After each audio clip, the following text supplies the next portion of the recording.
बिस्मिल्लाहिर्रहमानिर्रहीम। अस्सलाम वालेकुम। आज हम बनाएंगे आलू बुखारे की चटनी, बहुत ही मज़ेदार।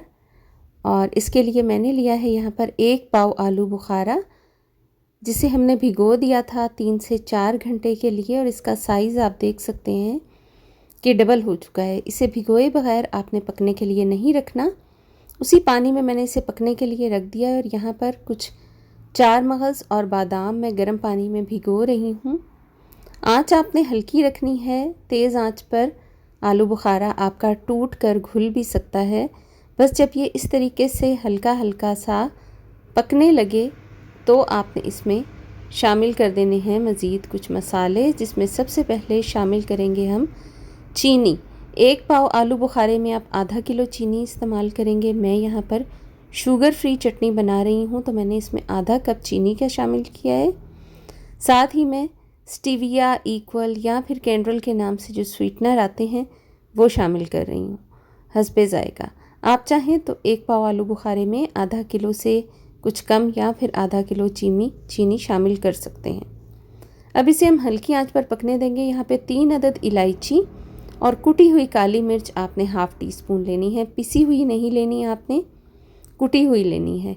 इलायची के दाने हमने काली मिर्च के साथ हल्के हल्के कूट लिए हैं और ये मसाला इसके अंदर जाएगा। साथ ही शामिल करेंगे हम थोड़ा सा काला नमक, हस्बे ज़ायक़ा। जी हाँ, 1/4 टीस्पून काफ़ी है। यहाँ पर बादाम को हमने छील लिया है और 4 मगज़ भी साथ में मैं इसमें शामिल कर रही हूँ।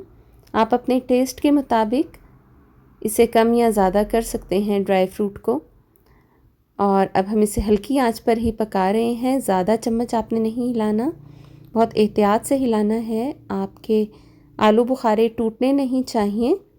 बहुत ही मज़ेदार ये चटनी लगती है। आपको बूफ़े वग़ैरह में भी पड़ी हुई नज़र आएगी और शादियों में भी अक्सर ये सर्व की जाती है, जो कि बहुत ही मज़ेदार होती है। आप इसे घर में तैयार कीजिए, ये बाज़ार से भी मज़ेदार बनेगी। थोड़ा सा फूड कलर मैंने इसमें शामिल किया है।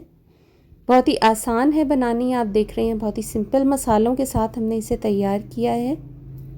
फूड कलर डालने के बाद हम इसे पकने देंगे। जब इस तरीके से झाग ऊपर आ जाए और चटनी कुछ गाढ़ी महसूस हो तो आप आंच को बंद कर दें, लेकिन उससे पहले थोड़ा सा सिरका इसमें शामिल कर दीजिए। इससे चटनी फ्रिज में ख़राब नहीं होगी। आपने इसमें गीला चम्मच नहीं इस्तेमाल करना।